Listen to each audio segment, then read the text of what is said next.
Welcome to Veranda CA. In this session, we will be covering the rest of the chapters. Typically, the first one that we will be covering is dispute resolution, and then about offences and prosecutions, and finally about liability in special cases. So, these are the chapters that we will be covering in this particular session. So, first one is about dispute resolution. Before we understand about this dispute resolution, we need to understand about there was a commission called Income Tax Settlement Commission, which was existing to sort out certain disputes. So, as the word says, settle, right? So, when you wanted to have a probably a settlement with the income tax department, okay, I agree. I want to just come out and say that I am okay settling the issue with the income tax department. So, income tax department will go through it and see whether it could be settled as a whole. So, which means there will be no further consequences after this particular proceedings. So, this is the ideology behind this Income Tax Settlement Commission. So, there will be a committee which will discuss and settle the issue once for all. So, which means there will be no further proceedings to that particular issue or particular year. So, this is now ceases to effect from 1st February 2021. That is, it is no more in place. We are already in 2022. So, from 1st February 2021, this is no more in existence. So, what did they do? For the settlement commission, there was a section called 245C. Only through that an application can be filed saying that I offer for a settlement. I wanted to have a settlement. So, this application under section 245C is no more applicable, right. So, no application under section 245C can be made from 1st February 2021. It makes sense, because when there is no settlement commission, how will you make an application under section 245C? So, that is what they mean by saying that there is no more filing under section 245C.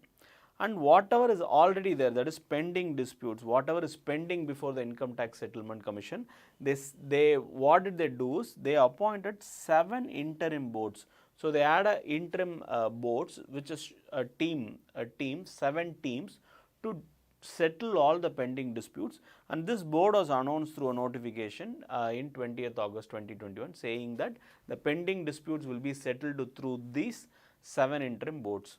So, there was a complete stop of settling these issues. So, this was completely renamed as Dispute Resolution Commission. So, what is the purpose? So, whenever you call this concept of settlement or dispute resolution, we are trying to say that the income tax department and the assessee is trying to get into an agreement to prevent dispute in the future and settle it at this point in time itself, rather than fighting till let us say you file before Commissioner of Appeals, then Tribunal, then High Court, then Supreme Court. With all this long process, what probably the income tax department says, if required, you come out and say that yes, I agree to this extent, let me come and settle. What is the process forward? So, this is to prevent dispute in future and settle the issues in the beginning itself, rather than waiting to go till the last stage of judicial proceedings. What we say is, we are trying to say that to prevent dispute, this settlement commission is now redrafted as this dispute resolution. So, for this purpose, a new scheme was introduced from 1st April 2021. So, from 1st February 2021, the Income Tax Settlement Commission ceases to exist, and from this 1st April 2021, there is new concept, that is new team, new committee called as Dispute Resolution was appointed. This is actually a new stream which is being announced as dispute resolution. What is this dispute resolution? As we said, this dispute resolution, like your other things, that is your board for advanced rulings and all those things, where you will have multiple boards which will try to handle the issues, so that the issues are distributed across the various boards. So, multiple issues can be handled at the same point in time. So, there is the power of constituting one or more dispute resolution committee. So, this committee of dispute resolution, similar to a settlement commission, there is a dispute resolution committee. There can be number of committees being appointed. So, that power is being given. So, from 245C, now we have moved on to the section called 245MA, which discusses about this particular thing. So, what is a dispute resolution committee? It says the committee will have a following constitution. What constitution? there will be one or more dispute resolution committee. We said, that's what we said, right? Because for the purpose of solving, one committee may not be sufficient. So, depending upon the requirement, the central government may constitute either one or even more DRC as required.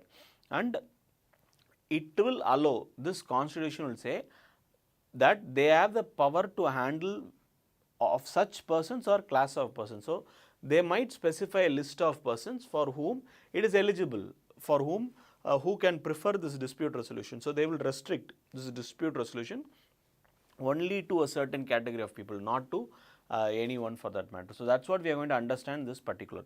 So, who may opt out for dispute resolution under this chapter? So, possibly we are trying to say that yes, you have filed for a dispute resolution, but now you are opting out.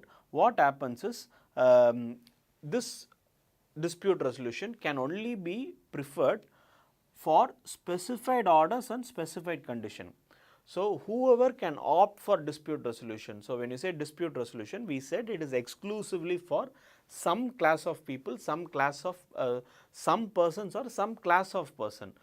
So, now what we are trying to say is, so whoever is opting this dispute resolution, it can only be for a specified order, it can only be for a specified order, it can only be for persons who are fulfilled certain conditions. So, this is what we are going to understand. We need to understand this dispute resolution, we need to understand what is a specified order, what are the specified conditions. Only based on that, we will be able to know whether a dispute resolution can be preferred for such particular issue. So, as we said, the key terms here is only two, which completely makes you understand what this dispute resolution is. So, what are the two terms? So, first is specified order, second is specified condition. So, we are going to understand these two key terms. Now, when we talk about this applications, we need to understand what is the power given to the dispute resolution committee. So, whenever we have been speaking about these income tax officers, we have been speaking about the powers available to them. When you are talking about an assessing officer, you say that they can summon you, they can enforce your presence, they can ask you to present various documents, they can inspect your documents. So, all these things, right. So, there are various powers to each of the officer. If you are talking about a transfer pricing officer in international taxation, we say they have the power to increase the profits or reduce the losses. So, that is the power they have. So, every officer, every situation will be given certain powers. In search and seizure, we were talking about the power of retaining the books of account, power of entering into a premises. So, if you actually remember, in every phase of this assessment procedure or whatever we have been discussing, we have been talking about the power. Similarly, this power for this dispute resolution, he has the power to reduce, which means he can bring down. So, he can bring down the penalty or waive. So, this settlement itself is about penalty. So, whenever there is a penalty, I say, see, yes, I agree that there is a mistake to it. I agree that it is capable of being levying a penalty. Now, can we settle? Saying at what circumstances can we settle? So, we see that penalty has various consequences, about 200%, 50%, and sometimes if there are any other offences or something, it might even lead to imprisonment or something. So, what is the power of this dispute resolution is to just restrict yourself to reducing or waiving any penalty imposable under this act. So, that is the power given to them. So, dispute whose dispute is resolved, what can the dispute resolution committee do is they can reduce or waive the penalty imposable under the act, and the another important thing is they can grant immunity. When you say grant immunity, what is immunity? In COVID days, we have all been speaking about immunity. What are we calling by immunity? Immunity is basically the strength inside which will not let you affect it. So, similarly, when you say immunity, the further consequences, so it will not affect you. So, you stop there and no other further consequences will happen to you. So, you become immune, you are not affected by further consequences. So, that is the, it's like a stop which says that you will no more be affected for the same issue, for the same matter. So, that grant immunity can be also given for prosecution for any offence. What are the offences? We will see in the subsequent slides what is offence and what are all the possible scenarios, that is imprisonment, fine and all those things will be seen. So, typically the power of this dispute resolution is two things. One is reduction or waiver of this penalty imposable under this act, and then granting immunity from prosecution for offences. So these two things is what you are actually calling it as the powers of this dispute resolution. And apart from these powers and other thing, one more thing that we need to understand, this is also something common which we have been discussing across this income tax proceedings, assessment proceedings that we have been talking about, appeal, penalty, everywhere we have been saying that faceless scheme for dispute resolution could be introduced, that is may be introduced by the government. So they have the power to involve this particular concept of the dispute resolution in faceless scheme. So why is the need for faceless? We have already discussed this plenty of times. Typically like something like you're increasing the efficiency, using multiple resources, and then it avoids this influence and man-to-man influence that could happen during this physical hearing. So all these things which we have already discussed is again the same thing, it's repeated here. Why do you need a faceless scheme rather than having a physical hearing? So these are the powers including this concept of faceless scheme that can be appointed. Now coming back to these two key terms, the first is specified order. So when you say specified order, it's basically an order, it also includes draft order. When you say draft order, we have seen this 144C which is in dispute resolution panel, whereby if you are going for some TP assessment, you first get a draft order, and only then if you want you can prefer an objection before this dispute resolution panel, that is DRP. So there the issue will be taken care. So probably when they say order includes draft order, and what are the other things that they are specifying, they are saying the variation proposed in such order is less than or equal to 10 lakhs. So what you are probably trying to settle, the tax demand itself is less than 10 lakhs, and then you say such order is not because of search, such order is not because of requisition under section 132A, not because of survey, not because of information received, that is DTAA, double taxation avoidance agreement, whereby some information has been received based on which you are taking action. So for these issues, that is search, survey, requisition, and this information received, foreign information received, for these information, this cannot be applied. The settlement issue, that is dispute resolution, cannot be sought. So that is what they are saying, that it should not be an order. And then they say where a return has been filed by the assessee for the assessment year relevant to such order, they are also giving you the total income. So in the first thing they said, it's only about the variations proposed. That is, when you say variation, it is about additions in your assessment order. But when you say the total thing, so whatever the order that you are talking about, the total income of that return is less than or equal to 50 lakhs. So the dispute is about 10 lakhs, less than or equal to 10 lakhs.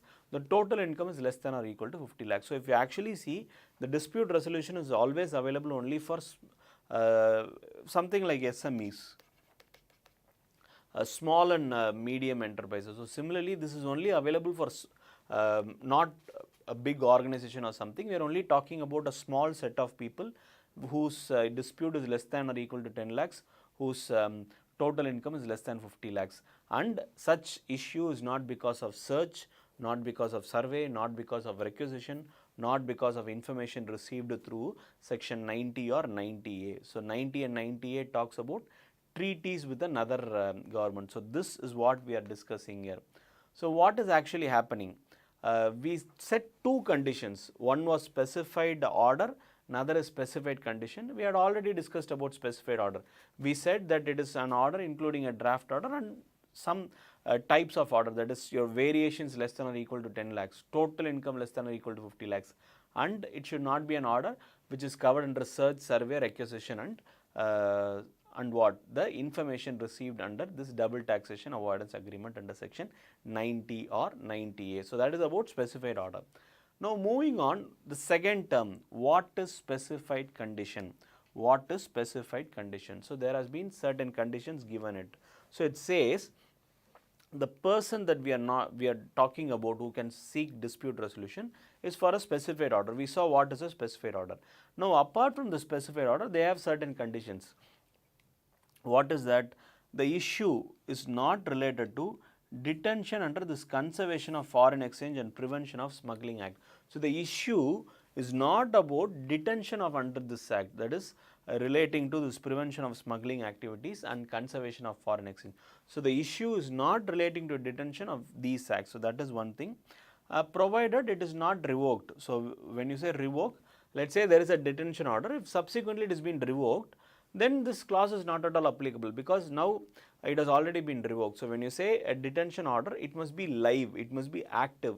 So, we can all possibly use the word active detention. So, it is in the stage of detention, it has not been revoked, or it has not been revoked on the report of advisory board. So, on someone's, the board's request, it has been revoked, or it is review under the relevant provisions of the act, or set aside by a court. So, if it is something of this kind has happened, it is revoked by this advisory board, it is being reviewed under this relevant provisions of this act, or set aside by the court. So, if it is in the proceedings before the court, or it is being set aside, or it is not revoked or reported or revoked based on the report of advisory board, in that case it is okay, because it is not active. So, if it is an actively in the phase of detention as considered under this Conservation of Foreign Exchange, then this is, they are not eligible for dispute resolution. The next one is not a person in respect of whom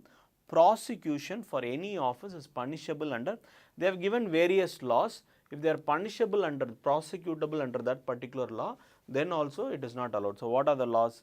Indian Penal Code, Unlawful Activities Prevention Act, Narcotics, Drug and Psychotropic, Prohibition of Benami Transaction, Prevention of Corruption Act, Prevention of Money Laundering.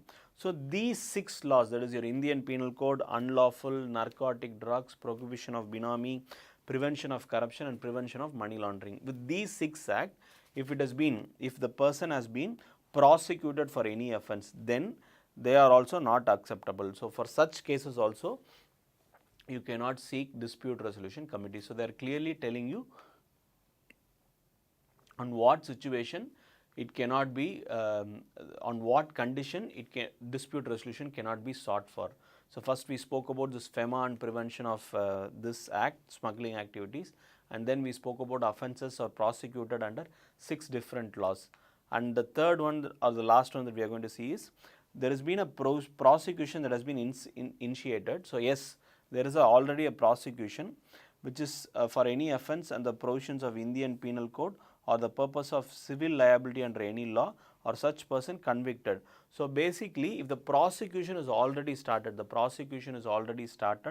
and either it could be under the Income Tax Act or the Indian Penal Code. So, there is already a prosecution in place.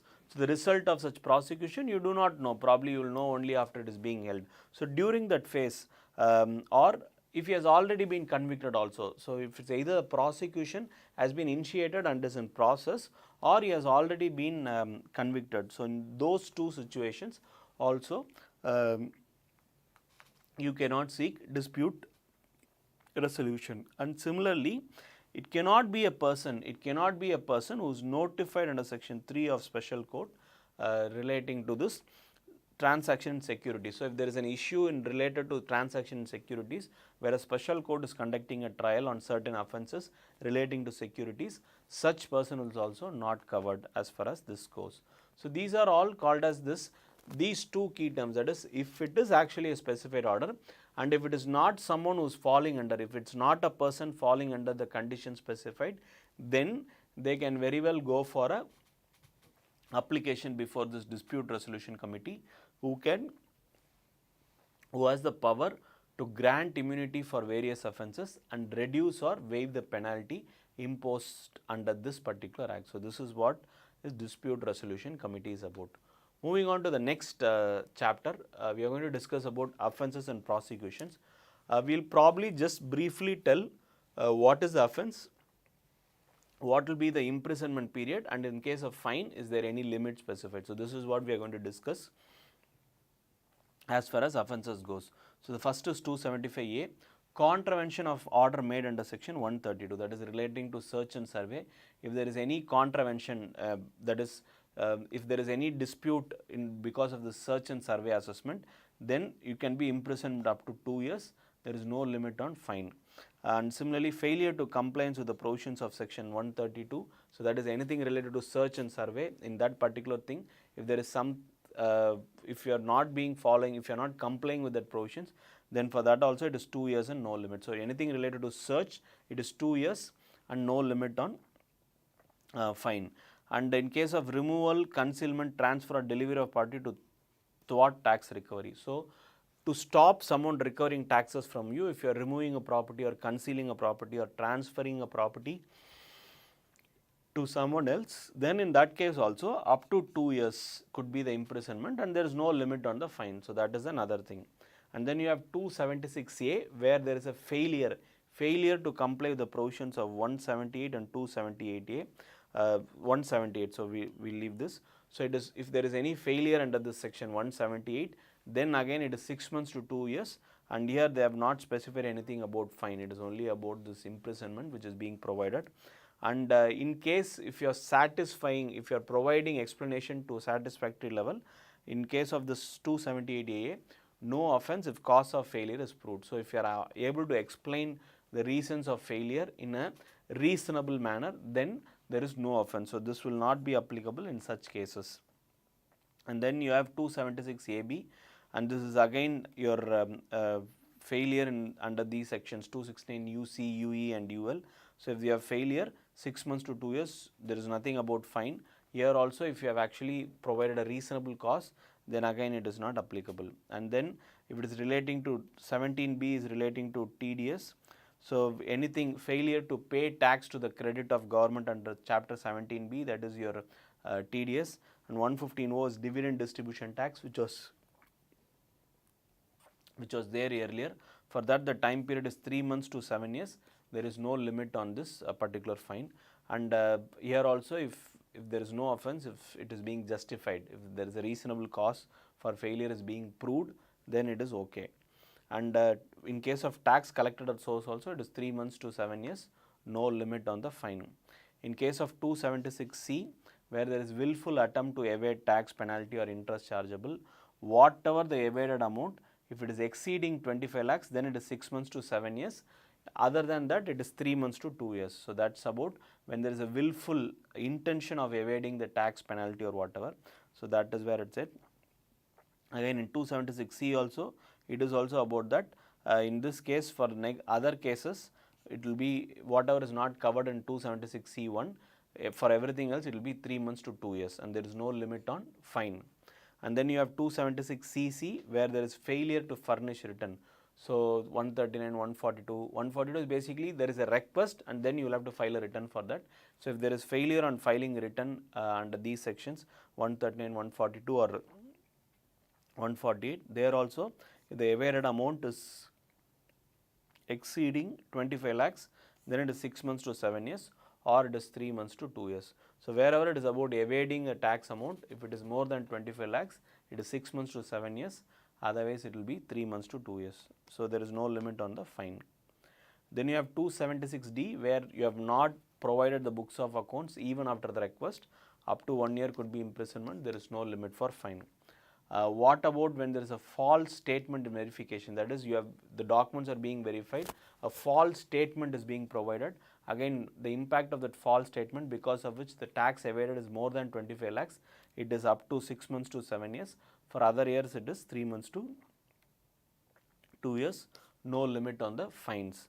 And then you have falsification of books. So there you said false statement, here the books of account itself is falsified, something fishy, and they come to know that it has been falsified books of account, for that 3 months to 2 years, and there is no limit in the fine.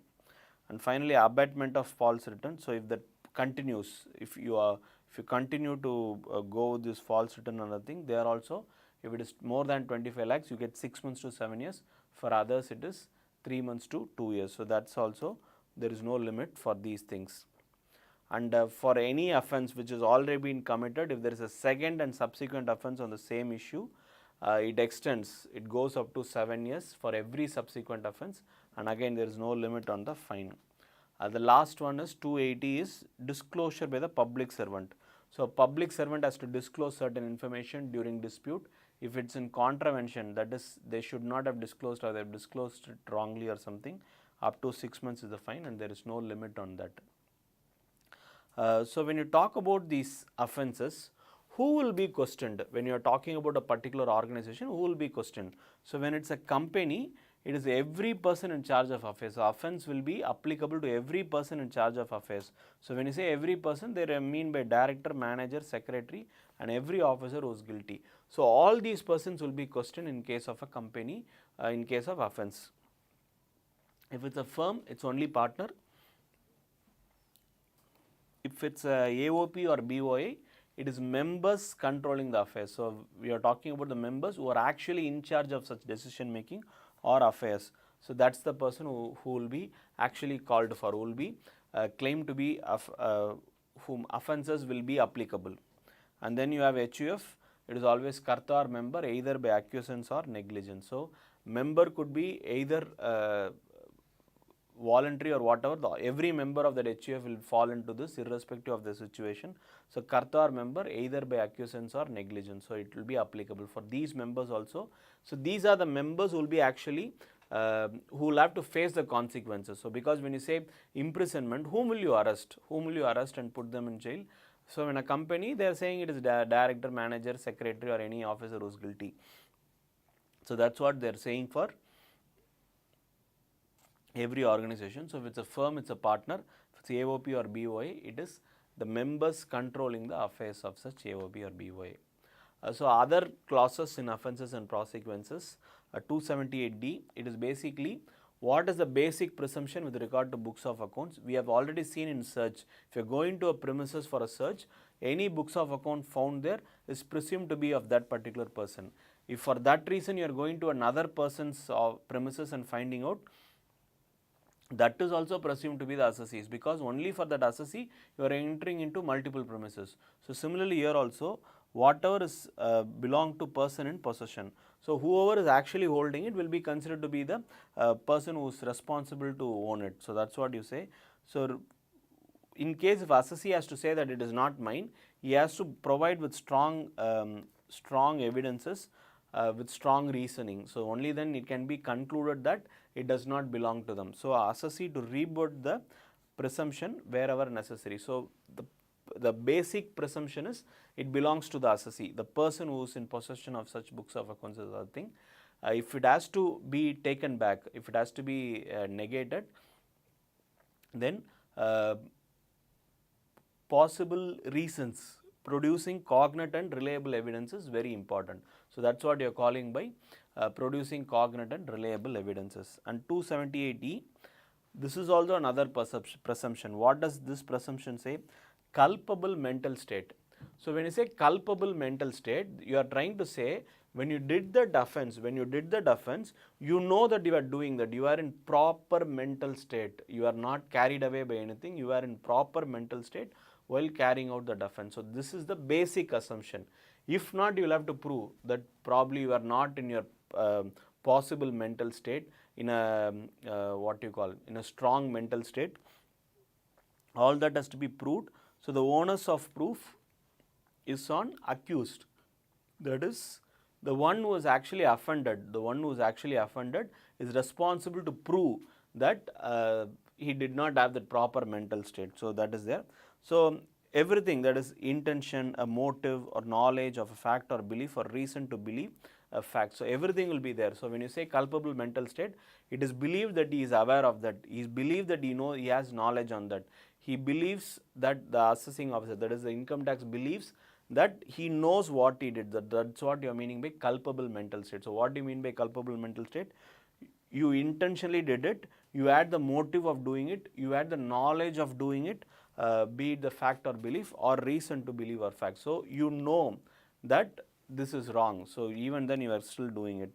So beyond reasonable doubt, it has to be proved. Beyond reasonable doubt, it has to be proved that it was not done in culpable mental state. Only then this can be negated. So the basic assumption is there was a proper situation where the culpable mental state was available. That is, it was present. He did in a sane mind. The person who has committed the offence has done that in a sane mind. So whatever the onus of proof or honor has to be on the accused, intention, motive or knowledge or whatever you are calling should be, is what is called a culpable mental state, and beyond reasonable doubt it has to be proved. Continuing further, certain prosecutions can be carried out by the principal chief commissioner or principal commissioner or the commissioner by themselves, but they still have to get prior sanction by higher authority. So basically when you say higher authorities, it could be principal director general, or in some cases it could be principal chief commissioner itself. So the higher authority has to provide sanction to that. So they have the power to compounding of offences. So what do you mean by compounding of offences? When you say compounding, it is combining. There are 3-4 issues. You combine everything and say all this put together, I will pay this much of fine, I will go through this much of imprisonment and then come out. So if you say you are actually, you fall under 3 issues. One has 6 months, another has 6 months, another has 12 months, another has 18 months of imprisonment. So put together you need to handle 36 months, right? So in compounding you could say put together I will serve 12 months and then finish it off. So this is also, so this power is there with principal chief commissioner, principal commissioner, chief commissioner or commissioner, but provided they get it from the higher authority, they get sanction from higher authorities. But still this prosecution, this cannot be carried out where penalty under section 270A has been waived off with respect to offence under section 276C or 277. So if there is already a prosecution cannot be initiated where the issue is relating to penalty under section 270A, which is pertaining to this 276C and 277. So this is what is being there. So these are powers of this principal chief commissioner to compound offences on their own just after getting the power authority, the permission from the higher authorities. And proof of entries in records or documents. So in 279B says entries in the records or other documents in the custody of an income tax authority shall be admitted in evidence. So that's the key word, shall be admitted in evidence in any proceeding. So whatever has been collected by this officers, which has been there in the custody of an income tax authority, shall be admitted in evidence. So they can provide that itself as an evidence in any proceedings for the prosecutions, in any persons for an offence. So whatever is the entries in the records or other documents in the custody is also allowed to be admitted in the evidence. So that's relating to document and other thing. So and then you have disclosure of particular by public servants. We were talking about an offence for public servant where there was imprisonment up to 6 months and there was also fine. Now we said there is imprisonment and fine, but whatever can be done is there must be a prior sanction by central government. Only then this can be, offences can be can be levied. So imprisonment and fine can be levied on a public servant only if it is approved by the central government.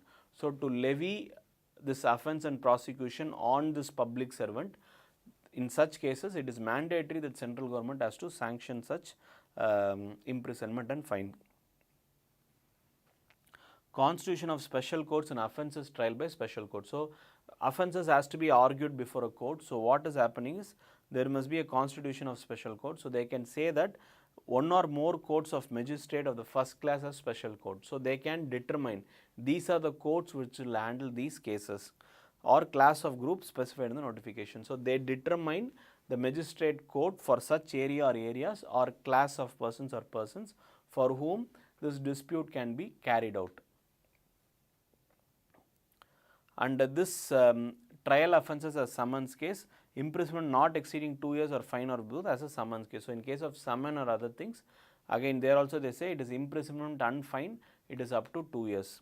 And then you have application, whatever is being handled in this offences and prosecution is something covered under this code of criminal procedure.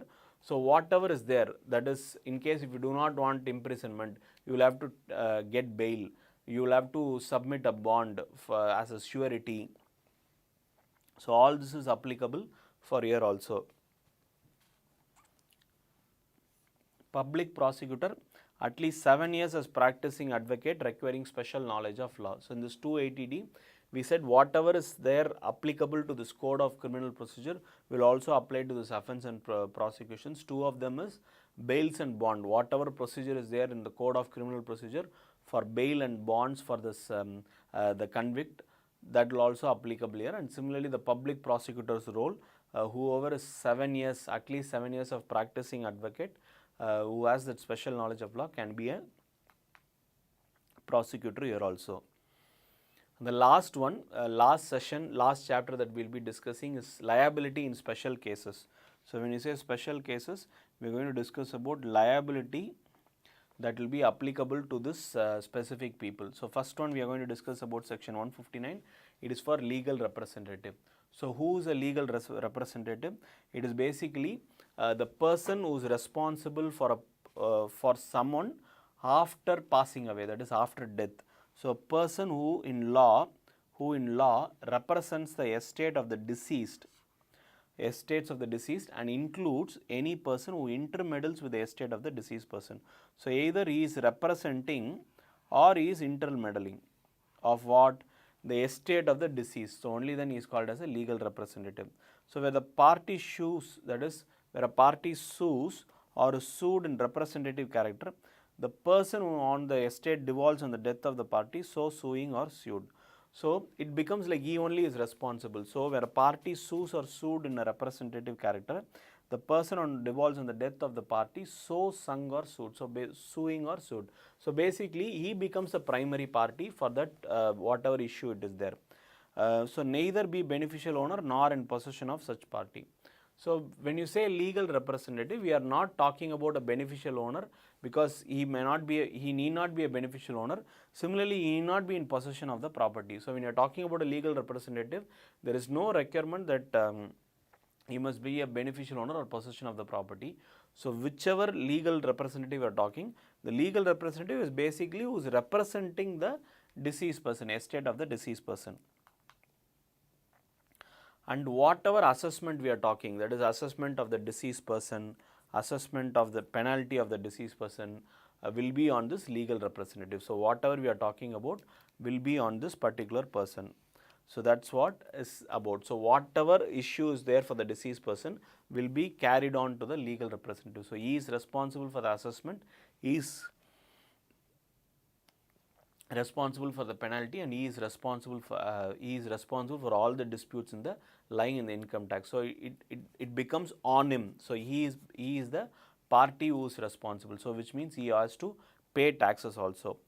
But however, what the procedure says is income up to the date of death. So, till the date of death, it automatically applies only to the person who has passed away. So, let us say death date. Till that date, it will be the concerned person itself. After that, so after date only, it is applicable to the legal representative. So, that is what the provision says. So, till the date of death, it is only taxable in that person, only after that it is taxable in the person of legal representative. Next day of death to end accounting year in hands of executor. So, immediately after the death, from that day, next day to the end of the accounting year, it will be handed by the executor under section 168.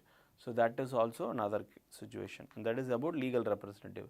So, when you are talking about this executor, we need to understand what is an executor. So, that is discussed in section 168. So, executor is a person appointed to carry out the instructions and wishes of deceased person. So, we said legal representative. When you say legal representative, they need not be basically a listed person, that is, they may not be an executor. So, executor is someone who will be carrying out the instruction and wishes of the deceased person. Legal representative will not carry out anything. He becomes responsible for all the transactions that will happen from there on after the death.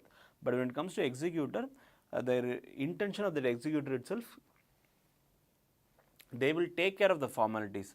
Whatever you wanted, the deceased would have wished to take care would be taken care of, and he will only be administrating the estate of the deceased person also. So, executor will be appointed by the testator. Testator is someone, the concerned party, whoever has that let us say a significant person who is part of that person who is passed away. So, that testator only will appoint the executor, and the administrator will be appointed by a competent authority. So, executor will be appointed by the testator, administrator will be appointed by a competent authority. Whatever income is arising from such estate will be taxable in the hands of executor only. There will be separate assessment as far as this assessment goes. So, when you talk about separate assessment, till the date of death or whatever it is, there is already the person himself will be assessed, and then you will also have this executor who will has to be assessed. So, both the self will be independent for his own thing, that is, as a self person, he himself will have his own income, that will be assessed separately. As an executor, he will be responsible for that estate or of the deceased person, for that also he will be assessed. So, that is what you say, this is independent and this is independent. So, when you say self, his own income will be assessed separately, as an executor he will be assessed separately. So, that is the thing. Income for benefit of legatee to be excluded from executor and included in legatee. So, when you say legatee is basically the person who's part of that estate or something. So, those income will not belong to this executor, that is who is carrying the legacy, the generation which is getting carried out, that is what you call as legatee. So, the person who is carrying on the legacy, for such income it will be taxed only in the hands of the legatee, for the rest of the persons only it will be taxed in the hands of executor. So, this legatee's income will be included only in legatee. So, it will not be carried over to the executor. So, it is distributed. The portion of income relating to legatee will be handled by them. So, that is what it is about. And the last one is income tax as the right. Income tax as the right to recover the tax paid. Income tax as the right to recover the tax paid from the executor. So, we are not talking about someone else. Income tax has the right to recover the taxes from executor. So, legal representative and executor both are responsible for the taxes that needs to be recovered by the department. So, with that we have completed all the sessions of this direct tax laws and international taxation paper. Thank you for the wonderful session.